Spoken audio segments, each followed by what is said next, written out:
গতকাল মধ্যরাতে পাক অধিকৃত কাশ্মীরের 9টি জঙ্গি ঘাঁটিতে আঘাত হানে ভারতীয় সেনাবাহিনী এবং তার পরবর্তীতে ইতিমধ্যে ভারতীয় সেনাবাহিনী যে এক্স হ্যান্ডেল সেখানে তারা জানান যে পেহেলগাম হামলায় যে ঘটনা ঘটেছিল তার প্রতিশোধ নেওয়া হয়েছে এবং শুধুমাত্র তাই নয়, তার পরবর্তী সময়ে প্রতিরক্ষা মন্ত্রকের তরফ থেকে একটি বিবৃতিতে কিন্তু সেনাবাহিনীর এই যে পোস্ট সেই পোস্টে একদম শিলমোহর দেওয়া হয়।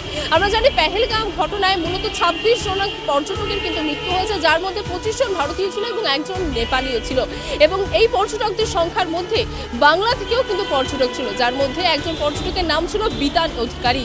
ইতিমধ্যে বিতান অধিকারীর স্ত্রী সোহিনী রায় এই ঘটনার পরে কি বলছেন, ভারত সরকার যে পদক্ষেপ নিয়েছেন, যে অপারেশন সিন্দুর নিয়েছেন, তার বিষয়ে তার কি বক্তব্য, চলো তার কাছ থেকে জেনে নেব। আমার গভর্নমেন্টের কাছে শুধু থ্যাংক ইউ বলার আছে। আমি আমার স্বামী হারা হয়েছি। আমি 9টা জায়গায় স্ট্রাইক করেছেন, জাস্টিস চেয়েছিলাম গভর্নমেন্টের কাছে।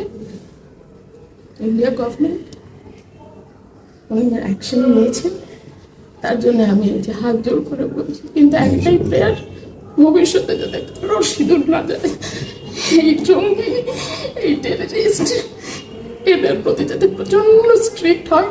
কারোর যদি এরকম মর্মান্তিক মৃত্যু, কারোর ওয়াইফকে চোখের সামনে দেখতে না হয়, কারোর বাচ্চাকে দেখতে না হয়।